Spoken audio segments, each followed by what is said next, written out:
a valley in the Judean foothills, 2 armies on 2 ridges. Between them, a dry stream bed and 100 yards of open ground. For 40 days, a champion walks out of the Philistine line. For 40 days, he shouts the same challenge. Send me one man, and Israel has a man. He stands a head and shoulders above everyone else in the nation. He has bronze armor. He has a sword. He has a spear. He is the king. He was chosen for exactly this hour. He does not go. Israel had begged for a king to go out before them and fight their battles. This is the story of the king who would not fight. While Israel argued about kings, the coast was building an empire. The Philistines had arrived a century earlier, part of the great migration we call the Sea Peoples. By Saul's day, they were not refugees. They were a power. 5 cities: Ashdod, Ashkelon, Ekron, Gath, Gaza. Ekron grew from a 10-acre hilltop into a 50-acre city with industrial kilns. And Gath, Goliath's city, swelled past 120 acres with mud brick walls meters thick, more than twice the size of any other city in the southern Levant. Their foreign origin is written all through the dirt, hearths set into the floors of central halls, an Aegean habit, unknown in Canaan. Greek-style loom weights, pig bones everywhere, while the highland villages next door have almost none. Even their word for ruler is not Semitic, not Melech. Seren, a title linguists trace back to Anatolia and possibly to the ancestor of a Greek word you already know: tyrannos, tyrant. We assigned 1 episode about these sea people. If you missed it, click the link in the pinned comment. Now, the famous verse. 1 Samuel 13. There was no blacksmith to be found in all the land of Israel. You have probably heard the simple version. The Philistines had iron. Israel did not, a secret weapon. But that is not quite what was happening. Iron was not a secret anyone was hiding. It was simply hard to make, slow, difficult work that needed full-time craftsmen, smiths, with workshops, charcoal, and metal to sell. And that is the real difference between these 2 peoples. The Philistines were rich and organized and built into cities. They could feed and house professional metalworkers, and they had the power to decide who else was allowed to. Israel was the opposite. Scattered farmers, in poor villages up in the hills. A village that can barely feed itself cannot keep a blacksmith of its own. So the Philistines held the metal, and they made sure Israel stayed without it. That is what the verse really means. Not Israel could not figure out iron, but Israel was not allowed the men who work it. Picture it. An Israelite farmer, when his plow blade goes dull, has to walk down out of his own hills into a Philistine town and pay his enemy to sharpen it for him. That is the world Israel was living in when it asked for a king to fight its battles. The Valley of Elah, a flat corridor running east from the Philistine plain, straight toward Bethlehem. The Philistines camp on the southern ridge, near a stronghold called Soko. Israel camps on the northern ridge. Between them, the Wadi. And the geography creates a trap that neither army can escape. Whoever attacks first must go down the slope, across a rocky stream bed, and up the other side into the enemy, with the formation broken. The attacker loses. Both sides know it. So they sit, and they wait. For 40 days. On the northern ridge above that valley, Khirbet Qeiyafa sits. Yosef Garfinkel excavated it. Olive pits from the site radiocarbon date to roughly 1020 to 980 BC. Precisely the years of Saul and David. Casemate walls, 2 gates, a Hebrew inscription, and no pig bones at all, in a valley where the Philistine cities are full of them. Somebody was watching this valley, and they were not Philistines. Into the deadlock, the Philistines offer an exit, single combat, 1 champion each. Winner takes the war. This was not a storytelling device. It was a real institution, attested in Hittite records and in Herodotus, where Sparta and Argos settle a border dispute with picked men. And 900 years before David, an Egyptian tale, the story of Sinuhe, tells it almost beat for beat. An exile in Canaan, a huge local warrior who challenges him. A night spent preparing his weapons and his soul. The giant advancing with spear and shield, and the exile using a ranged weapon, putting him down. The pattern is ancient. The narrator of 1 Samuel is not inventing it. He is using it. Now, the champion. The Hebrew Bible rarely itemizes a soldier's equipment. For Goliath, it takes 4 verses. A bronze helmet. A coat of bronze scale armor. Bronze greaves on his shins. A curved bronze blade slung at his back. And one thing that is not bronze. The spearhead.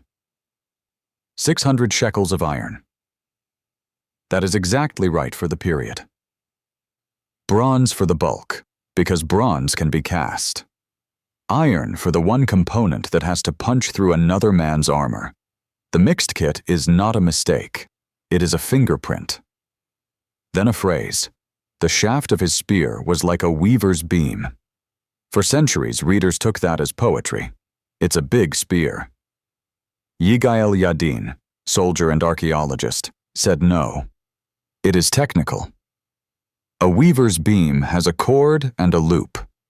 And a certain kind of Aegean javelin had exactly that. A leather thong wound around the shaft, which spins the spear as it launches and doubles its range. Goliath is not carrying a big stick. He is carrying Aegean weapons technology. Honesty requires the other side of this. Yigael Yadin has argued that the full kit, helmet, greaves, breastplate, heavy spear, and a shield-bearer walking in front, looks less like an 11th century Philistine and more like a 6th century Greek hoplite. Israel Finkelstein notes that Greek mercenaries really were garrisoned in Philistia in the last years of the Judean monarchy. Perhaps, he suggests, the writers dressed the giant in the most frightening armor they had ever seen. Both readings are live. We will let that stand and go to the question everyone actually asks. Your Bible almost certainly says 6 cubits and a span. That is about 9 feet 9 inches tall, nearly 3 meters. But that is one witness. There are others, and they are older. The Septuagint, the Greek translation of the Hebrew Bible made by Jewish scholars in Egypt centuries before Christ, says 4 cubits and a span. That is about 6 feet 9 inches, a little over 2 meters. The Dead Sea Scrolls. A manuscript called 4Q Samuel-A, copied in Hebrew around 50 to 25 years before Christ, 1,000 years older than any Hebrew Bible we possessed before 1947. It says, 4 cubits and a span. Flavius Josephus, the Jewish historian, writing in the 90 AD, describing this very duel. 4 cubits and a span. So, the oldest Hebrew manuscript, the oldest Greek translation, the oldest Jewish historian. All 3 agree with each other, and all 3 disagree with the Bible on your shelf. So which is right? The honest answer, the oldest copies disagree, and a number is the easiest thing in the world for a tired scribe to miscopy. But here is what matters. Why do those 2 feet matter so much? The average man back then stood about 5 feet 3 inches tall, a little over 1.5 meters. Saul stood head and shoulders above everyone. Call it 6 feet 2 or 6 feet 4, roughly 1 meter 9 inches. If Goliath is 6 feet 9 inches, 2 meters, then Saul is the only man in that whole camp anywhere near his size. Saul has the reach. Saul has the armor. Saul has the height. Saul has the anointing. He is the obvious champion. He is the only champion. And for 40 days, he does not move. That is the story the text is telling. If Goliath is 9 feet 9 inches, that story collapses, because then Saul's refusal is common sense. Nobody blames a man for refusing to fight a monster. The shorter reading does not shrink the miracle. It sharpens the indictment. There is one more theory, and it deserves a hearing. In 2000, a neurologist named Vladimir Bergener, later joined by the endocrinologist Marta Korbonitz, took the taller reading seriously. Clinically, a man that size would have a tumor on his pituitary gland, pressing upward against the optic nerve. The result is tunnel vision. And suddenly, odd details in the story light up. Why does a champion need a shield bearer walking in front of him, down a hillside? Why does Goliath say, "Am I a dog that you come at me with sticks?" plural, when David is carrying one staff? Why does he never see the stone? It is a fascinating hypothesis, but notice what it costs. It explains the giant's illness. And a man that ill could not have carried 100 pounds of bronze into a valley to begin with. Which brings us to the shepherd. David's sling was not a toy. Slingers from the Balearic Islands and from Rhodes were elite mercenaries. They outranged archers. Armies placed them behind their own archers because the sling threw farther. A slung stone leaves the pouch at over 100 miles an hour, carrying impact energy comparable to a handgun round, concentrated on a patch of skull the width of a stone. So when Saul offers David his armor, and David takes it off, that is not humility. It is tactics. In armor, David is slow. He must fight Goliath's fight, close, heavy, inside the reach of a spear. Out of armor, he is a skirmisher. He runs. He changes the angle. He gets past the shield bearer. And he strikes the one part of that man not covered in bronze. The duel is over before Goliath's weapons ever come into range. Goliath was fighting the last war. But David does not explain it that way. He says something else, and it is the sentence the entire book has been building toward. The battle is the Lord's. Israel asked for a king to fight their battles. A shepherd boy stands in the valley and tells them who was fighting all along. In the last episode, we found a strange little verse, 1 Samuel chapter 13, verse 1. In the Hebrew, it says, Saul became king at 1 year old and reigned for 2 years. 1 year old. The numbers had fallen out in the copying long ago. And the scribes who noticed did not invent new ones to fix it. They left the gap right there on the page. Hold on to that, because it is the key to something strange about this whole story. This book does not hide its scars.